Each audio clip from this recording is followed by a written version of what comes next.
And while I don't know a Torah in this moment David is coming to me, what I can say about my experience this week is that my 81-year-old holy Ima came to her first class, her first Torah class that Rav Abraham taught in my home. And these were her words, so like, you know, they're not mine, they're hers. I love his teeth. He has beautiful teeth. I love his smile. I think such a smile. And his eyes. I forget it already. I just love them all. I love them all. She said, and he's not one of those rabbis that I imagined that would say, and you must do it like this. Because you know if they tell me I must, I'm out of it, Jody. I'm just out of it. But he says it with such sweetness, and this is what she said. He invites you to see it for yourself. And I so appreciate it. So that was for mine. And I'll get to mine later. We just started. So just one thing about my experience in Texas. Immediately Sunday morning I flew to Texas and to Dallas, and then from Dallas to Waco. And from Waco I was picked up by an incredible couple. He's an archaeologist. His name is Larry and his wife is Billy. Larry and Billy Banks. I've known them since the last Noahide conference that I went to 9 years ago. And 15 years ago I met Vendel Jones, who's an incredible story, and if I would go through everything you wouldn't be able to finish before the night is over. But Vendel was a Baptist minister who came out and began to understand and became very iconoclastic and was asked to leave the church because he was a troublemaker.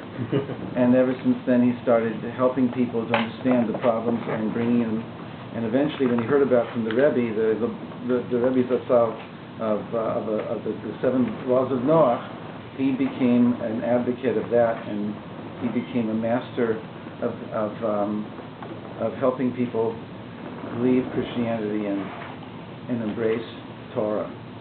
And now the numbers of these people have multiplied, and there are pockets of them all over throughout the States and in other countries also. There's an incredible website called Noahide Nation. It's just been started a few years ago, and it's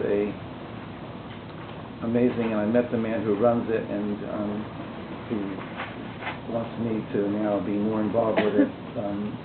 The over 120 people who were there were incredible and allowed me to speak, and at the end we circled up and we held hands, we danced the Shlomo tunes, and I said, you have to sing, you guys have to learn to sing. You're not in the church anymore, you're not in the synagogue yet, but you have to have your own singing, and you have to be able to sing, you have to be able to be with each other in deep ways and do things that you were doing back in the church, but do them within this new context.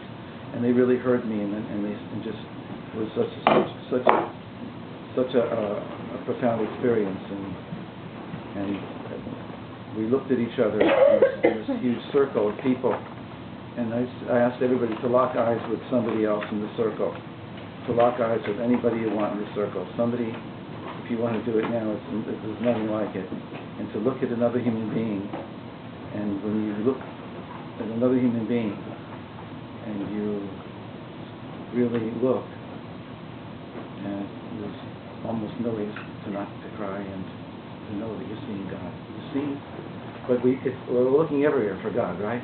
But we have to learn to look at each other. And so leaving there was very hard, and the love that we all felt was very powerful, and we vowed to stay in contact and to do whatever we could to network and to be connected with each other, and to connect Jewish people to Noahides and Noahides to Jewish people, and to open up the Jewish world and make it understand how awesomely important it is that we have friends who want to bond with us, and who are so sincere, and who love the Torah, who've read more Jewish books than most Jews. They just read everything. So it's not like this Indian, if I can't tell you Torah. They know more Torah than most people. So it's a free, open discussion because they want to know more who we are. And we have to, and in doing that, they know better who they are. They help us know who we are, etc., etc. It's a beautiful feedback loop. And to counteract the negativity on the planet, we did a very powerful meditation where we went up very high, and then we went down very, very deep, into the seas, into the oil spill. We went with our minds, and we felt the power of moving as a group to different places, and including to Iran and to Syria, and to amplify the good on the planet, and to pray for blessing, and to ask that Hashem ruin the schemes of the wicked and the evil, and have them boomerang back on them, like King David says, those who have dug the pit shall fall into it, those who have spread the net shall be snagged in their own net. And it's particularly important now to be really aware of what's going on now, and to really connect to the inside of each one of us, and the deeper relationships that we need with each other. It's a profound moment in history that we're living through. There's much to say about it. So Rabbi Nachman's going to go and now talk about something so deep and Kabbalistic, and show that it has everything to do with our situation now. And we hope that David and I together, and all of us together, can move through this in a way that we can just we can get it. The truth is, it would be nice to give everybody a few minutes to do a superficial run through the top, not through the notes, but through the top of the page. You have the English on the left side of each page, okay? Would that be okay with everybody? Yeah, I just wanted to say that the reason why I picked this Torah, because Rabbi Nachman speaks about the empty space. And God created the world through an empty space, where he made a space where he wasn't, and then he created the world. Whereas other Hasidic teachers like Chabad talk about the Tzimtzum, where he created the world through contraction. It's similar. No, it's the same thing. Yeah, but I asked many Chabad scholars, they never use the word halal hanoi, the empty space. The Ari does. Oh yeah? Yeah, the Ari does. So it's called the empty space, halal hanoi. Halal Panui. Hanoi.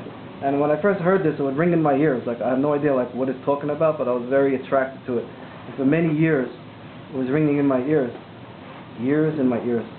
And then it started to make sense, because I always wondered, why am I always so empty? Not always, but how come we're always dealing with emptiness in our lives? How come we're full and then we're empty after that? And we're always going through this process of being full and then feeling empty and alone, and then working again to feel good, to get involved, to get into a good space, and then it goes away, and then we're back in the empty space. And we're going to go back again to the full space, back to the empty. It was non-stop, constant. So I realized that this world is created from an empty space, so that's why we're always in this empty space. And it's our job to fill the empty space with good stuff that we are supposed to create within ourselves. And that took me a few years. And so Rabbi Nachman is going to explain that, then he's going to flip it. And the reason why the first few pages are like Arizal 101, which is like very, very high to begin with. So I don't want anybody to get caught up in the facts. I don't want to confuse people with the facts. But I don't want people to get caught up in the facts, because Rabbi Nachman is going to teach an amazing lesson about the empty space that has to do with every person. So I like the rabbi's idea of reading the top. So maybe I'll start, and basically we'll go around the table. And I just want to quickly say that this lesson I learned from Rabbi Nosson Maimon.